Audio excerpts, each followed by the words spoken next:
Canada, God's nation from sea to sea. Psalm 72:8 says, "He shall have dominion also from sea to sea, and from the river unto the ends of the earth." Founded in 1867, Canada is the second largest country in the world and spans from the Pacific to the Atlantic Ocean. The founders of Canada had a vision to establish the country as God's dominion from sea to sea, based on Psalm 72:8.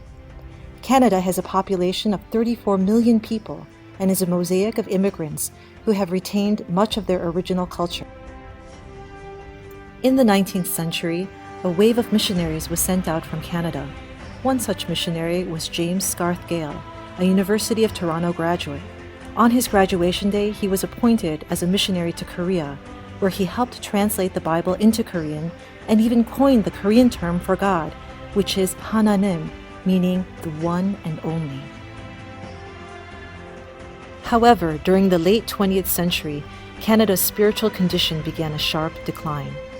Christianity has become nothing more than a cultural affiliation. The terms born again and evangelized carry a negative weight, and there is a great gap in the public's perception of spirituality versus religion. Overcoming the suspicion and dismissiveness of an unbelieving public has been a daunting challenge. In the province of Quebec, church attendance rates are the lowest in the country, having dropped from 90% in the 1960s to less than 8% today. The majority of regular churchgoers are now senior citizens. Toronto, formerly known for its vast number of churches, is now a place churches are being converted into theaters, nightclubs, and condos. At the same time, the work of God in Canada is undeniable. God is touching the youth of the nation through student ministries at nearly 300 colleges and universities, serving 1.1 million students. These campus ministries expose the Word of God to Canada's young people, where they have the potential to make a deep and lasting impact.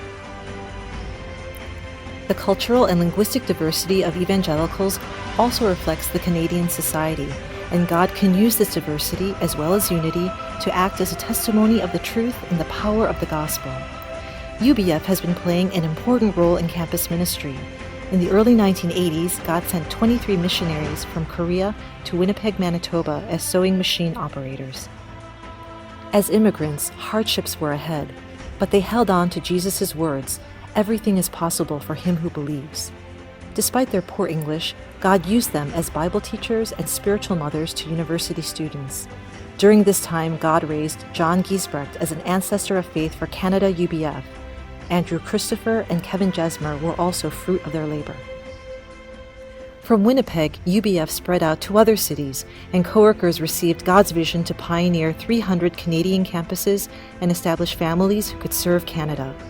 Montreal UBF was the first ministry to be established, and God answered our prayers to raise up shepherd families. Since then, God has established many more Canadian ministries in the following cities: Ottawa, 6 chapters in the Toronto area, Hamilton, Waterloo, Guelph, and London. UBF also spread to Western Canada and around the world. Canadian missionaries are currently in the US, Japan, and Uganda. Despite spiritual challenges, it is evident that God is working in Canada, but more workers are needed.